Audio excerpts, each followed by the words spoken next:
Pedri qui souffre de fatigue, on peut applaudir De La Fuente qui l'a fait sortir à la 70e minute. Non, franchement, on peut applaudir De La Fuente, les gars, parce que c'est un exploit. Applaudissements. Encore une fois, les gars, quel match de la part de Pedri. Et lui, la passe clé sur le but de Jérémy Pino. Il envoie un bonbon à Lenormand qui a plus qu'à la remettre à Pino. Il avait récidivé pour le penalty manqué par Ferran Torres. Décidément, Ferran Torres, Lewandowski. Si vous continuez, les penalties, on va les donner à Rashford. Donc commencez à vous appliquer. C'est pas possible, les ratios des Barcelonais sur penalty. Bref, la forme de Pedri depuis 1 an maintenant, les gars, c'est du délire. Et je pense qu'il est reparti sur les mêmes standards. Juste, j'espère que Flick et De La Fuente vont un peu le protéger. Parce que je trouve qu'il joue beaucoup trop. Et on peut pas uniquement tirer sur De La Fuente. Parce que je trouve aussi que Flick le joue énormément. Et qu'il protège plus un De Jong qu'un Pedri. Pedri avait expliqué justement la saison dernière que lui, plus il joue, mieux il va. Bref, je pense quand même qu'il faudra un peu le reposer. J'espère au moins que De La Fuente le mettra pas titulaire au prochain match. Parce qu'en regardant le niveau de cette équipe, sans Hussein, sans Gavi, sans Rodri, sans Yamal, sans Nico, c'est n'importe quoi. Bref, je pense qu'on a déjà assez de blessés au Barça, donc faudrait pas s'en rajouter. On a déjà perdu Olmo, donc bref, on espère qu'il sera mis au repos pour le prochain match et qu'il sera pas titulaire. Enfin bref, sinon vous les gars, vous en pensez quoi? Ramenez-vous sur Snap, on s'ennuie. Les gars, qui vont arrêter ces monstres? Qui vont arrêter ces malades? La course pour le soulier d'or entre Erling Haaland, Kylian Mbappé et Harry Kane, les gars, ça va être du n'importe quoi. Eux trois, si je me trompe pas, sont déjà à plus de 22 GA et on est au début du mois d'octobre. Nous sommes qu'au début du mois d'octobre. Il y a la Coupe du Monde. Et 3 jouent la Ligue des Champions. Et surtout Harry Kane et Mbappé, ils jouent dans des clubs qui martyrisent la plupart des équipes de leur championnat. Harry Kane en Bundes, Mbappé en Liga. Haaland aujourd'hui c'est triplé. C'est déjà le meilleur buteur de l'histoire de sa sélection. Le 10e match de suite où il marque. Il est déjà à 51 buts en sélection. Cette saison il a à 21 buts, 3 passes D. C'est tout simplement n'importe quoi. Parler d'Mbappé qui est le 2e meilleur buteur de sa sélection. 53 buts, il pourra passer premier sûrement cette saison. Lui aussi c'est son 10e match consécutif où il est buteur. Cette célébration en tant que Barcelonais, je la vois à quasi tous les matchs. Et vous avez pas idée à quel point ça me fait chier, ça m'énerve.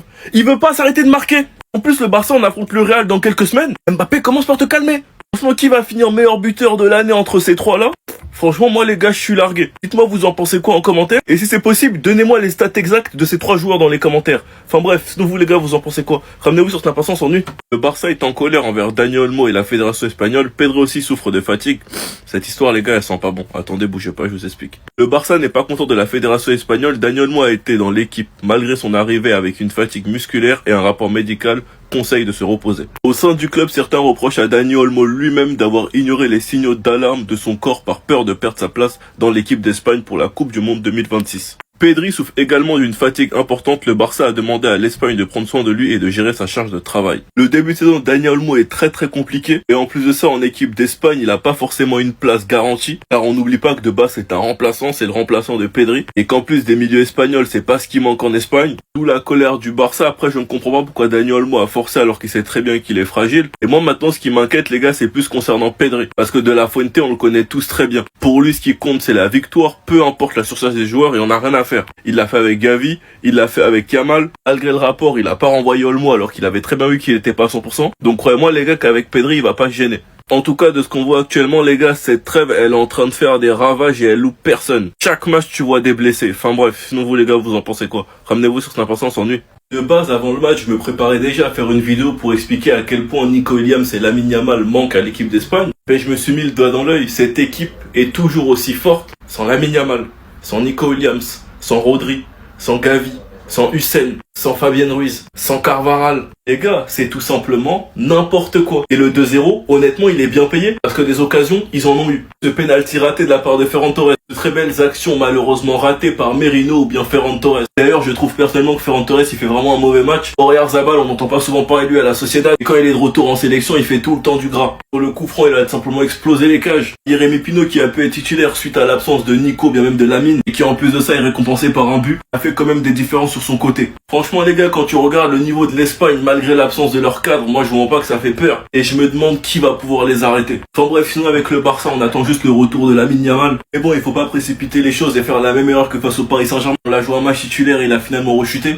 Donc en tout cas, j'espère que le staff du Barça ne forcera pas les choses et attendra réellement qu'ils soient rétablis à 100%. Enfin bref, sinon vous les gars, vous en pensez quoi? Ramenez-vous sur Snap, on s'ennuie. La surcharge et le nombre de matchs qu'un joueur de foot joue par saison, les gars, c'est en train de tuer le foot. Les gars, je sais pas si c'est moi, mais Mais chaque heure, je vois qu'il y a un blessé. Enzo Fernandez, il vient de se blesser. Konaté, il s'est blessé. Mbappé, il s'est blessé, mais rien de grave. Olmo, il s'est blessé. Hussein, il s'est blessé. Mastantuono, il s'est blessé. Guirassy, il s'est blessé. Reece James, il s'est blessé. Enfin bref, plein de joueurs se sont blessés au cours de cette saison, alors que nous sommes qu'au mois d'octobre. Après, je connais pas la situation de tous les clubs, mais quand tu regardes Manchester City, quand tu regardes le Barça, quand tu regardes le PSG, et tu regardes le nombre de blessés qu'ils ont eu depuis le début de saison, alors que nous sommes qu'au mois d'octobre, les gars, c'est du délire. Et tout ça, les gars, ça tue le football. Plus de matchs, plus de spectacles, plus d'argent, mais moins de qualité. Il devait y avoir un gros choc entre le PSG et le Barça. Au final, tu t'es retrouvé avec une équipe B et une équipe C. Ça fait des années que tout le monde se plaint de calendrier beaucoup trop chargé. Mais année après année, nous allons voir les conséquences. Certains matchs de qualité seront beaucoup moins intéressants à cause des blessés. Certains joueurs peuvent perdre leur étincelle freinée par des blessures. Quand tu sais que la saison dernière, c'était la saison plus Coupe du Monde des clubs. Et que cette année, ce sera Cannes